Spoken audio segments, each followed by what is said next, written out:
Surprise online learning centre में आप लोग का स्वागत है। मैं हूं अंकित पांडे, आया हूं आपको पढ़ाने केमिस्ट्री, आप पढ़ रहे हैं रासायनिक बलगत की। और आज हम बात करने वाले हैं अभिक्रिया की कोट की। अभिक्रिया की कोट शुरू करने से पहले आप लोगों को मेरी गर्दन थोड़ी सी झुकी हुई नज़र आ रही होगी। असल में गर्दन में मोच लग गया है और काफ़ी दर्द भी हो रहा है, लेकिन मैंने सोचा कि आप लोगों को पढ़ाया जाए।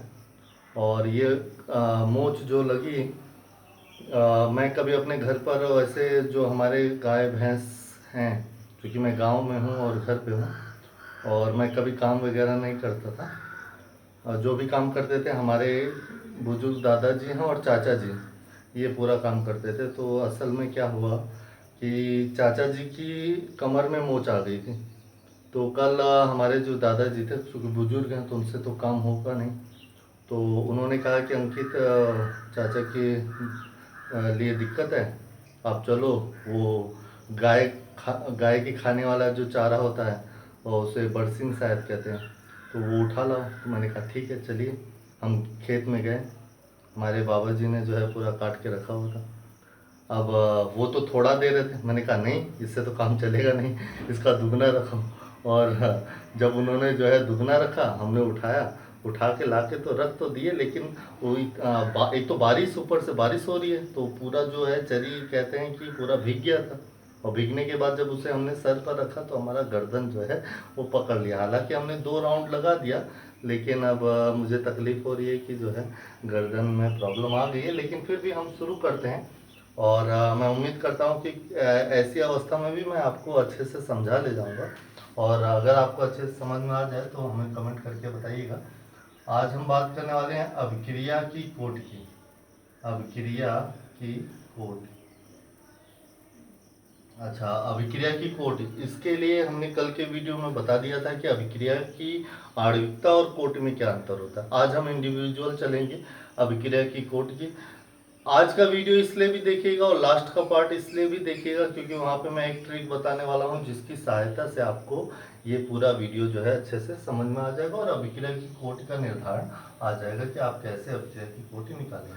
तो इसकी डिफिनेशन बनती है कि रासायनिक अभिक्रिया, रासायनिक अभिक्रिया में अभिक्रिया की दर, अभिक्रिया की दर, आप दर भी कह सकते हैं या फिर वेग भी कह सकते हैं। तो रासायनिक अभिक्रिया में अभिक्रिया की दर या वेग उस अभिक्रिया के अभिकारी अभिकारी अणुओं की सांद्रता के गुणनफल पर निर्भर करती है, पर निर्भर करती है। ठीक। अच्छा, सांद्रता के गुणनफल पर निर्भर करती है। उसके बाद लिखेंगे इस दौरान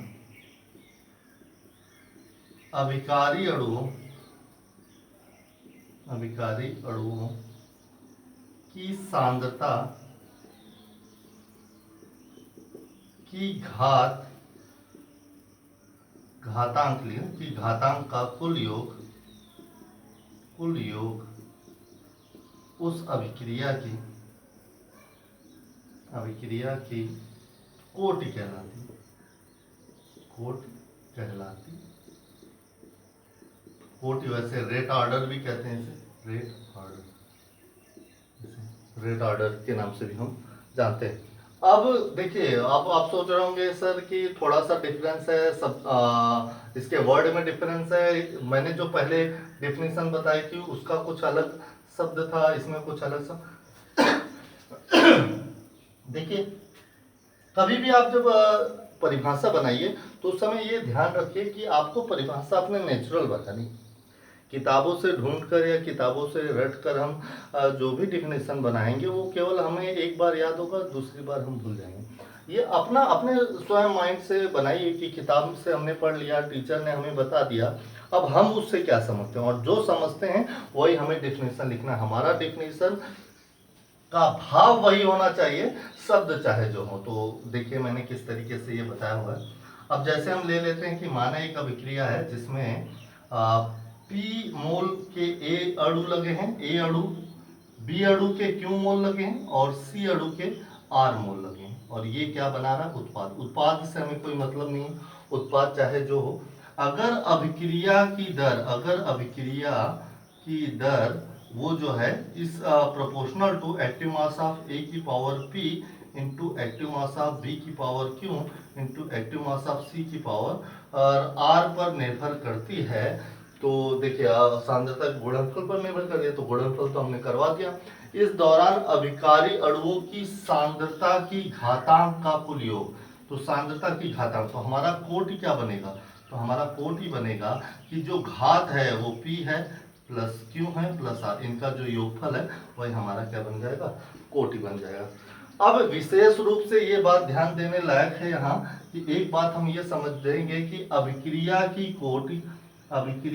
कोटि प्रयोगात्मक प्रेक्षणों पर आधारित होती है, प्रयोगात्मक प्रेक्षणों पर आधारित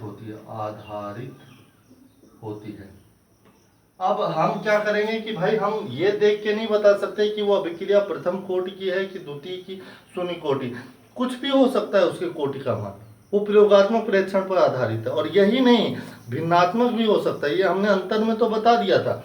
यानी हम अभिक्रिया देख के नहीं बता सकते एग्जैक्ट कि उसकी कोटि क्या हो। हाँ, तुक्का लगा दिए या जो हमने बोल दिया वो सही हो सकता है, लेकिन इसमें चांसेस जो है गलत होने के भी रहते हैं। तो इसलिए मैं कहना चाहूंगा कि हम अलग अलग अभिक्रिया की कोटि के बारे में जानेंगे। तो अभिक्रिया की कोटि कितने प्रकार की होती है? तो अभिक्रिया की कोटि के प्रकार, अगला हेडिंग डालेंगे हम अभिक्रिया की कोटि के प्रकार।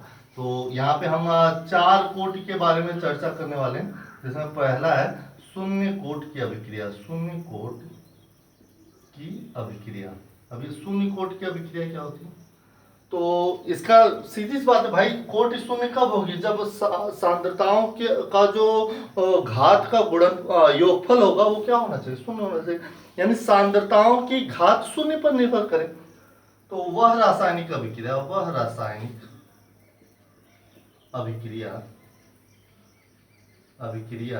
जिनमें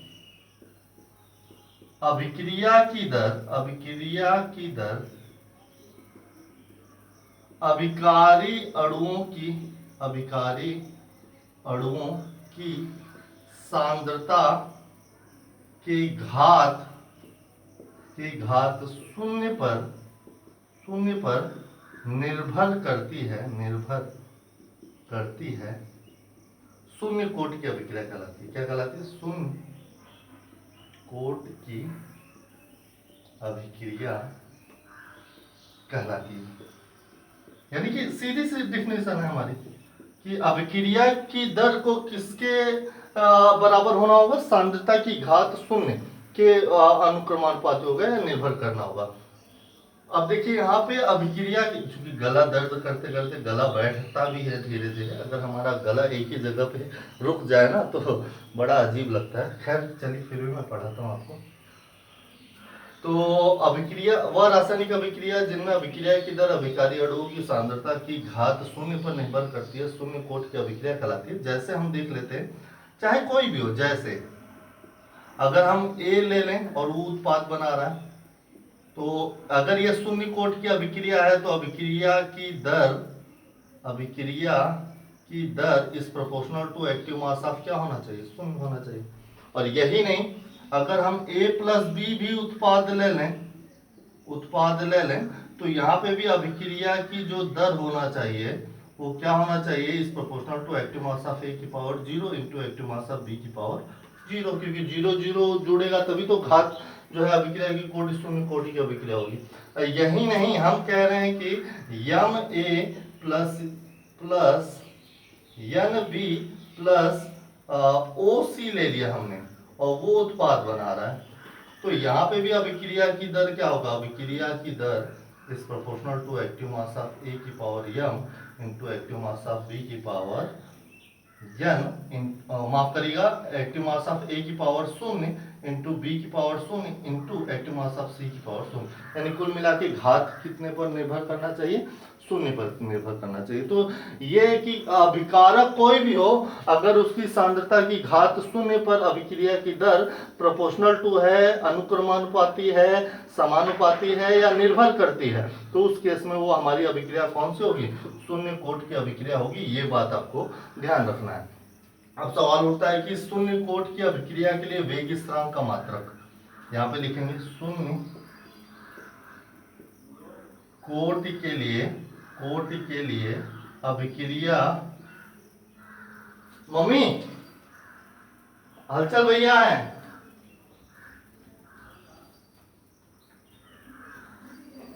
हाँ भैया आइए।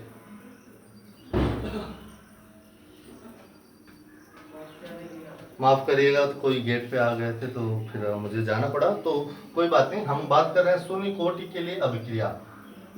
तो देखिए मेरे पास एडिटिंग का कोई ऑप्शन नहीं है कि मैं इस सीन को कट करके जो है लगा दूं, आप लोग समझ रहे हैं मेरी भावनाओं को। हाँ, आने वाले भविष्य में भरे एडिटिंग भी होगी, मैंने बता दिया है, सब कुछ होगा, लेकिन अभी के समय हमारी पढ़ाई नहीं रुकनी चाहिए, उस पर हम फोकस करते हैं। तो शून्य कोट के लिए अच्छा मैं बता रहा था शून्य कोट के लिए क्या बता रहा था मैं, वेग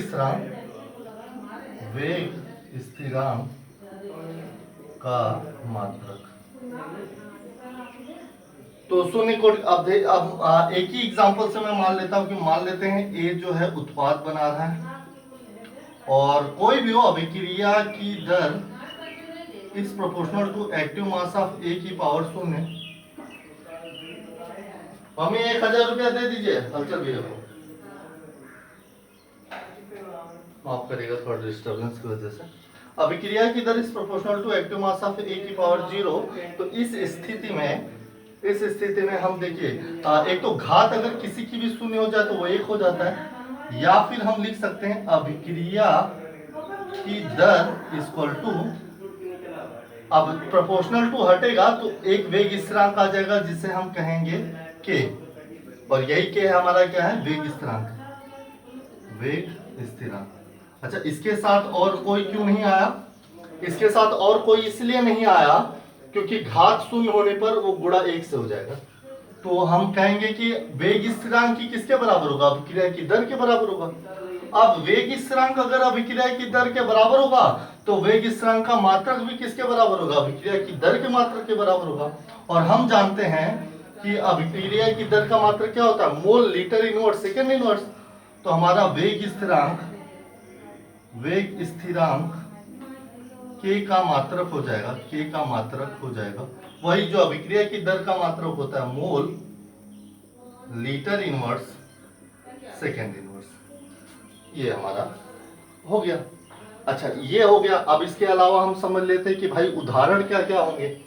तो 2 उदाहरणों के बारे में मैं चर्चा करूंगा और उसके बाद आप लोगों को लास्ट में ट्रिक बताऊंगा कि उसका जो है कैसे हम समझेंगे कौन कौन शून्य कोटि का उदाहरण होगा, शून्य कोटि के अभिक्रिया का। तो अगला हम पढ़ लेते शून्य कोटि के 2 उदाहरण। तो शून्य कोटि का हमारा 2 उदाहरण, जिसमें से पहला हम उदाहरण देख रहे हैं H2 + I2 = प्रकाश की उपस्थिति में ये क्या बनाता है, 2HI गैस का निर्माण करता है। इस स्थिति में अभिक्रिया की जो दर है वो क्या है, अभिक्रिया की दर वो इक्वल टू, मैं दायक लगा रहा हूं ताकि मैं वेग स्थिरांक भी लिख सकूं क्योंकि प्रोपोर्शनल टू मैंने हटा दिया है, और एक्टिव मास ऑफ H2 की power 0 into active mass of I2 की पावर 0, और ये हट जाएगा।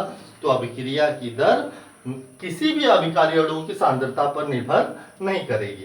एक केस में ये बता दे रहा हूँ, दूसरा केस में जो है बता दे रहा हूँ कि अमोनिया को हीट करने पर एक निश्चित, वैसे 400 डिग्री सेंटीग्रेड पर हम बात करेंगे, 400 डिग्री सेंटीग्रेड पर यह हीट होकर नाइट्रोजन गैस और क्या बना लेता है, हाइड्रोजन गैस बना लेता है। अब देखिए ये इसमें भी आपको द्वितीय कोट लग रहा होगा लेकिन शून्य कोट है, इसमें भी आपको द्वितीय कोट या प्रथम कोट का लग रहा होगा, लेकिन ये कैसा है, अभिक्रिया की दर equal to K into active mass of NH3 की पावर 0, ये शून्य कोट की अभिक्रिया। इसीलिए मैं कह रहा हूं कि वो ट्रिक आप समझिएगा और उस ट्रिक की सहायता से मैं आपको बता दूंगा कि कैसे आप पहचानेंगे शून्य कोटि, प्रथम कोटि, द्वितीय कोटि और तृतीय कोटि की अभिक्रिया के लिए। तो ये हमारा शून्य कोटि हो गया। चलिए, इतना अब हमने नोट कर लिया, नोट कर लेंगे। अब हम पढ़ेंगे नंबर 2, प्रथम कोटि की अभिक्रिया के बारे में। हाँ, यहाँ पे आपको लग रहा होगा कि सर किताबों में तो इक्वेशन भी दिया हुआ है, शून्य कोटि का इक्वेशन, शून्य कोटि का ग्राफ। शून्य कोटि के ग्राफ की अगर मैं बात करूं तो ग्राफ हमारा जो है कैसे बनेगा कि ये अगर वेग है और ये सांद्रता है तो हमारा वेग ऐसे बनेगा समय के सापेक्ष जो है हमारा जो ग्राफ होगा वो इस तरीके से होगा कि सांद्रता पर डिपेंड ही नहीं करेगा। सांद्रता कितनी भी बढ़ जाए वेग कैसा रहेगा, नियत रहेगा, क्योंकि सांद्रता पर तो निर्भर ही नहीं कर रहा है। फिर वो चाहे यहाँ लगा दीजिए, चाहे यहाँ, चाहे नीचे, चाहे ऊपर, चाहे, लेकिन रहेगा पैरेलल ही, क्योंकि सांद्रता पर डिपेंड ही नहीं कर रहा है। इस तरीके से हम इसका ग्राफ बना सकते हैं। लेकिन इसकी भी चर्चा हम सोच रहे थे कि अभी हम शून्य कोटि, प्रथम कोटि, इन सब की अभिक्रियाओं के समीकरण की चर्चा अगले वीडियो में करेंगे। अभी हम बात करेंगे प्रथम कोटि की अभिक्रिया। अच्छा, प्रथम कोटि की अभिक्रिया की बात करेंगे तो प्रथम कोटि की अभिक्रिया का डेफिनेशन क्या होगा? वह रासायनिक अभिक्रिया जिनमें अभिक्रिया की दर अभिकारी अणुओं की सांद्रता के कुल घात, यहाँ पे अब हम लगाएंगे कुल घात एक पर निर्भर करती है, क्या कहलाती है? प्रथम कोटि की अभिक्रिया कहलाती है। किसी भी प्रकार से हम समझ सकते हैं, जैसे ए अगर उत्पाद बना रहा है, तो अभिक्रिया की दर is proportional to active mass of A की पावर क्या होगी? 1 होगी। इस टाइप को भी हम दिखा सकते हैं। अगर ए प्लस बी आ रहा है और वो उत्पाद बना रहा है तो हो सकता है कि अभिक्रिया की दर, मैं बता रहा हूं आपको, यहां से समझिएगा, हो सकता है अभिक्रिया की दर एक्टिव मास ऑफ ए की पावर 1 पर निर्भर करे, लेकिन एक्टिव मास ऑफ बी यानी बी की सांद्रता पर निर्भर ना करे, हो सकता है 0 पर निर्भर करे। तो इस केस में भी 1 और 0 जोड़ के क्या हो जाएगा? 1 हो जाएगा। ऐसी अभिक्रियाएं हमारे क्या कहलाएंगी? प्रथम कोटि की अभिक्रिया कहलाएंगी। अब सवाल उठता है कि चलिए प्रथम कोटि की अभिक्रिया के लिए प्रथम कोटि की अभिक्रिया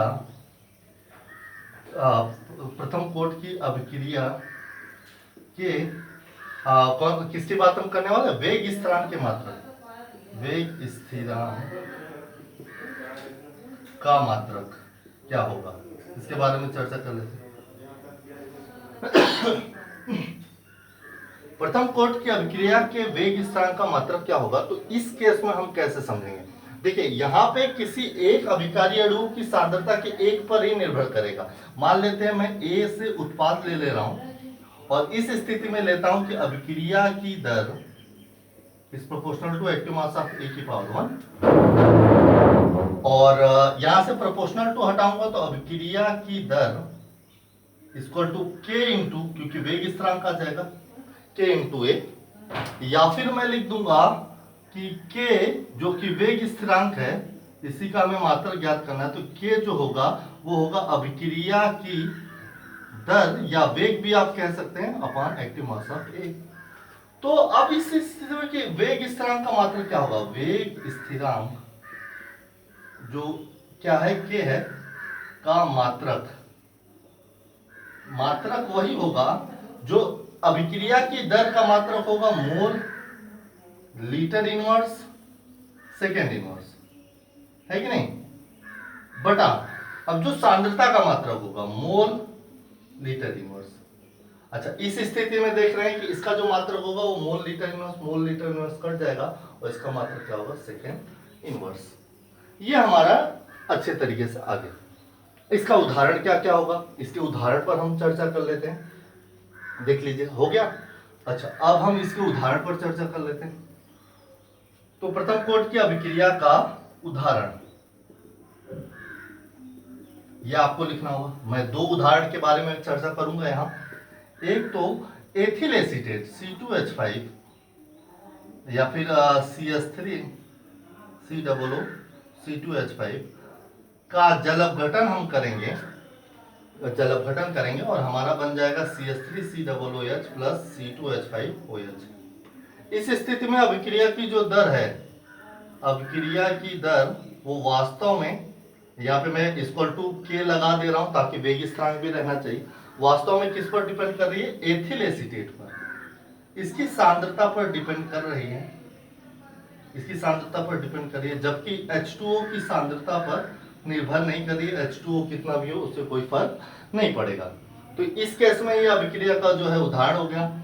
दूसरा अगर मैं बात करूं सुक्रोज का जल अपघटन C12H22O11 plus H2O equal to C6H12, ये ग्लूकोज और फ्रक्टोज में टूटता है C6H12O6, ये ग्लूकोज है फ्रक्टोज है, हालांकि उत्पाद से हमें कोई मतलब है नहीं। तो सुक्रोज का जो जल अपघटन है वो भी अभिक्रिया की दर जो है वो किस पर निर्भर कर रही है? केवल सुक्रोज की सांद्रता पर C12H22O11 की पावर 1 और H2O पर निर्भर नहीं कर रही है। ये हमारा प्रथम कोटि का उदाहरण हो गया। अच्छा, प्रथम कोटि का हमने नोट्स बना लिया, अब हम नोट्स बनाएंगे द्वितीय कोटि का। चलिए द्वितीय कोटि में हम देखेंगे कि द्वितीय कोटि की डिफिनेशन क्या होगी, उसके वेग स्थिरांक का मात्रक क्या होगा और उदाहरण क्या होगा। तो द्वितीय कोटि की अभिक्रिया यानी वह रासायनिक अभिक्रिया जिनमें अभिक्रिया की दर अभिकारी अणुओं की सांद्रता के कुल घात कितने पर निर्भर करे? 2 पर निर्भर करे, तो वो क्या कहलाएगी? द्वितीय कोटि की अभिक्रिया कहलाएगी। जैसे अगर मैं बात करूं, अगर ए जो है क्या बना रहा है? उत्पाद बना रहा है, तो इस स्थिति में अभिक्रिया की जो दर है वो is proportional to active mass of A की पावर कितना निर्भर करेगी? 2 पर निर्भर करेगी। ऐसा भी केस आ सकता है, ये भी केस आ सकता है कि 2A उत्पाद हो और अभिक्रिया की दर किस पर निर्भर करे? Active mass of 2। यही नहीं, इसके अलावा हम कहें कि भाई अलग अलग अणुएं भी हो सकती हैं, A प्लस B उत्पाद, तो अभिक्रिया की दर इस प्रोपोर्शनल टू A की घात पर भी निर्भर करे और B की एक घात पर भी निर्भर करे। तो इस स्थिति में ये भी ये किसकी? द्वितीय कोटि की अभिक्रिया होगी। इसके अतिरिक्त ऐसी भी केस आ सकती है कि A plus B plus C हो और वो उत्पाद बना रहा हो, तो इनमें से किसी 2 पर निर्भर करे और तीसरे पर निर्भर ना करे। तो अभिक्रिया की दर is proportional to active mass of A की power 1 into active mass of B की power 1 into active mass of C की पावर 0। तो इस केस में भी ये किसका उदाहरण कहलाएगा? द्वितीय कोटि का उदाहरण कहलाएगा। चलिए इसके लिए हम वेग स्थिरांक का मात्रक निकाल देते हैं। वेग स्थिरांक का मात्रक, अच्छा ये कैसे निकलेगा? मान लेते हैं हमारे पास कोई ए से क्या बन रहा है? उत्पाद बन रहा है और अभिक्रिया की दर जो है K into active mass of A की पावर क्या हो रहा है? 2 हो रहा है।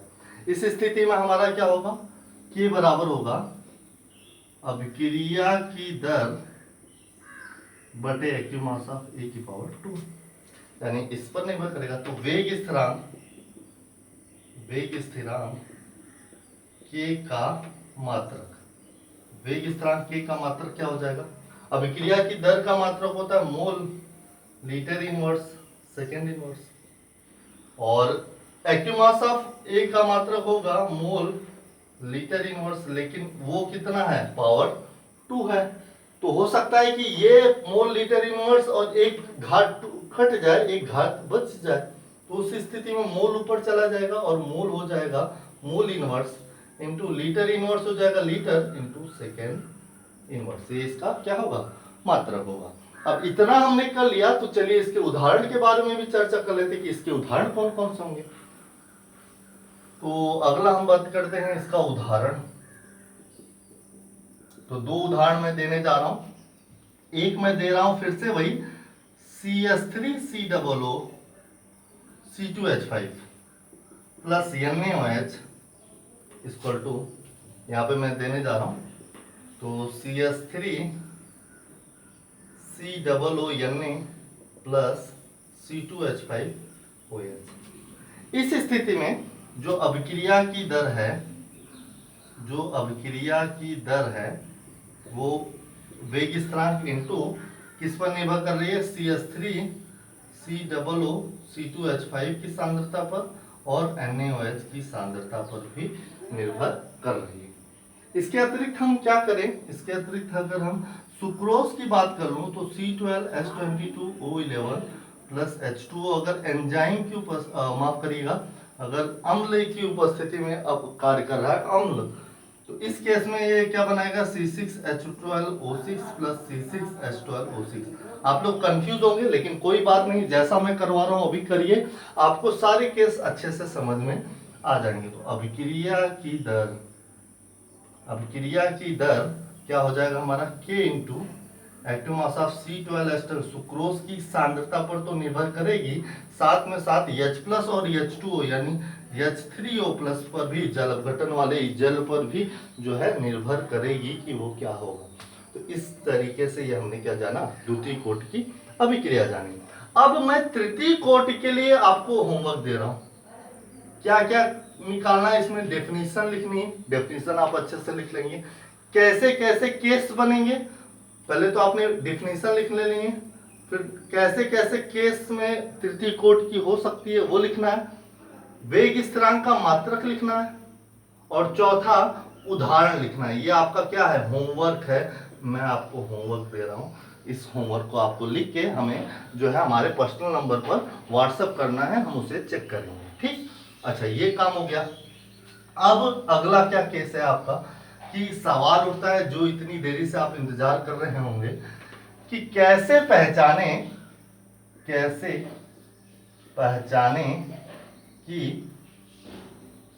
पहचाने कोटि, या कोटि का निर्धारण कैसे करें, ये भी लिख सकते हैं।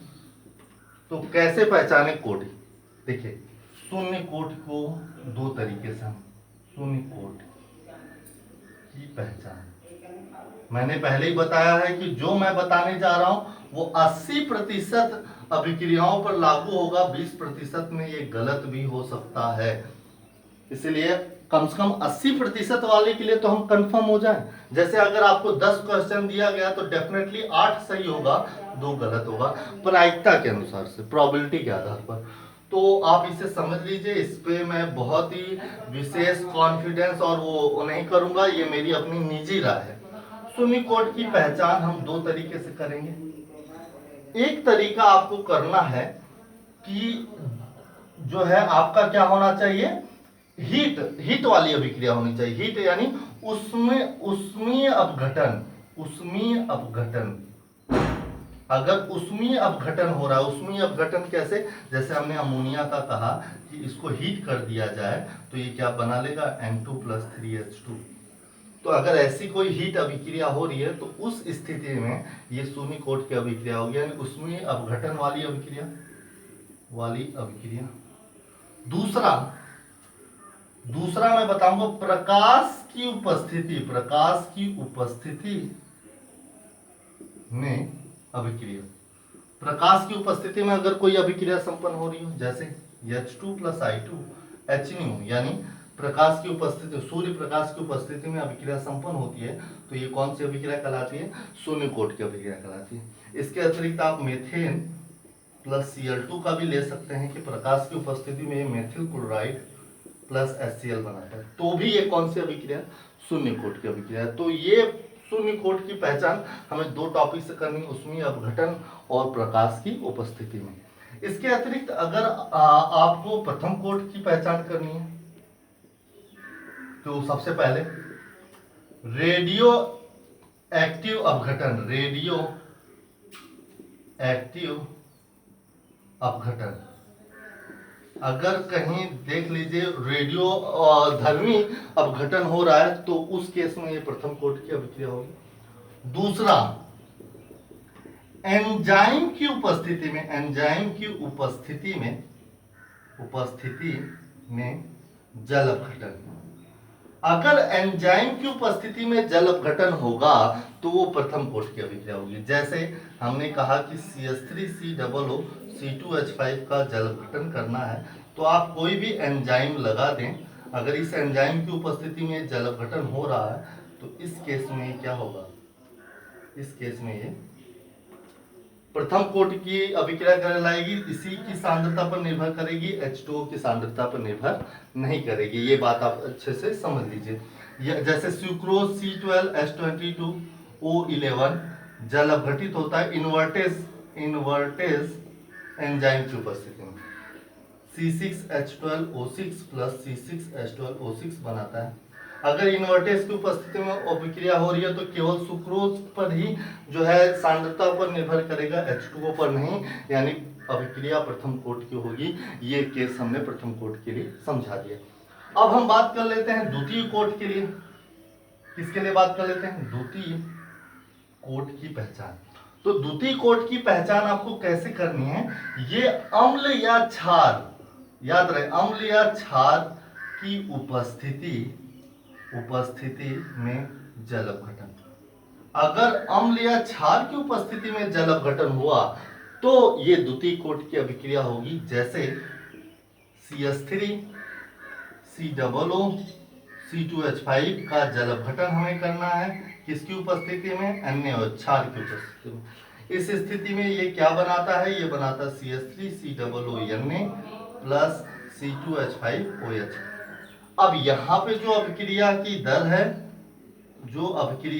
दर है वो किस पर निर्भर करने जा रही है? अगर मैं K के साथ ले लूं तो एक तो CH3 COO C2H5 ethyl acetate पर डिपेंड करेगी ही करेगी, साथ में उस क्षार की सांद्रता पर भी निर्भर करेगी, यानी ये द्वितीय कोट की अभिक्रिया बन गई। इसके अतिरिक्त अगर मैं कहूं कि अगर C12H22O11 का जल अपघटन मैं अम्ल की उपस्थिति में करता हूं तो अम्ल के द्वारा H+ दिया जाएगा, वो H+ H2O के साथ H3O+ बना लेगा और अभिक्रिया उसी पर निर्भर करेगी। ये बात आपको अच्छे से समझ लेना है। यानी कि अभिक्रिया की दर इक्वल टू हम क्या करेंगे? K तो लिखेंगे, सुक्रोज पर तो निर्भर करेगा ही करेगा, साथ में H+ इसको मिल जाएगा और H3O+ पर इसकी सांद्रता निर्भर करेगी। तो यहाँ पे एक एक आपस में मिलके क्या हो गया? द्वितीय कोट की पहचान या द्वितीय कोट की अभिक्रिया हो गई। एक ये बात हो गई। अब दूसरा है वेग स्थिरांक का निर्धारण कैसे करें। किसी भी कोट के लिए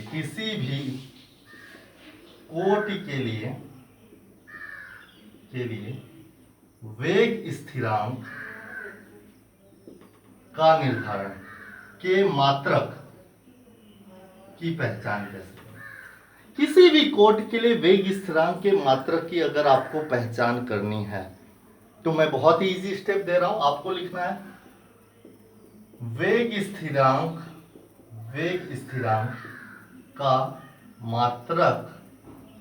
स्थिरांक का मात्रक बराबर mole into litre inverse into 1 minus n into second inverse. ये आपका जो है वेग स्थिरांक के मात्रक का जो है फार्मूला हो गया। क्या लिखना है? Mole litre inverse 1 minus 1 second inverse, या फिर आप लिख सकते हैं मोल 1 minus n into litre n minus 1 second inverse. या फिर आप ये भी लिख सकते हैं कि मोल प्रति लीटर की पावर 1 माइनस n बटा सेकेंड। इनमें से जो भी आपको अच्छा लगे वही आप लिख लीजिए। जैसे मैं कहूं कि शून्य कोटि का मात्रक क्या होगा? देखिए शून्य कोटि के लिए मात्रक, तो आपको n की जगह 0 लिख देना, 1 माइनस 0 गए 1, आपका मात्रक क्या हो जाएगा? Mole litre inverse second. अगर किसी ने कहा कि भाई प्रथम कोट के लिए जिसकी कोटि 1 हो तो n की जगह क्या लिख देना? 1 लिख देना, 1 माइनस n, यानी हमारा जो n है वो क्या बता रहा है? n बताता है कोटि को। किसको बता रहा है? कोटि को। अगर 1 कोटि लिखना है तो 1 माइनस 1 करेंगे, 0 हो जाएगा। उस केस में किसी की भी घात शून्य उसको हटा देती है, 1 हो जाता है, बचेगा क्या? Second inverse. अगर कोटि द्वितीय है तो 1 माइनस 2 करेंगे, यानी कि द्वितीय कोटि के लिए हमारा मात्रक क्या होगा कि यदि 1 माइनस 2 कर दूं तो 1 माइनस 2 यानी माइनस 1 हो जाएगा, और माइनस 1 की स्थिति में मोल इनवर्स हो जाएगा, लीटर की पावर 1 हो जाएगी और सेकेंड इनवर्स हो जाएगा। इसी तरीके से अगर मैं तृतीय कोटि की बात करूं किसकी? तृतीय कोटि की, जो कि मैंने आपको होमवर्क में दिया हुआ है। तो आपको क्या करना है, 1 माइनस थ्री, 1 माइनस थ्री क्या हो जाएगा? माइनस टू आ जाएगा मोल की power -2 litre square second inverse, ये इसका मात्रक हो जाएगा। तो ये तो थोड़ा सा मैंने एक ट्रिक बताया आपको, उम्मीद करता हूँ ये ट्रिक आपको समझ में आएगा। तो आज के लिए बस इतना ही करते हैं, आज के लिए बस इतना ही। आगे कल होमवर्क जरूर कर लीजिएगा, होमवर्क हमें चेक जरूर करवा दीजिएगा।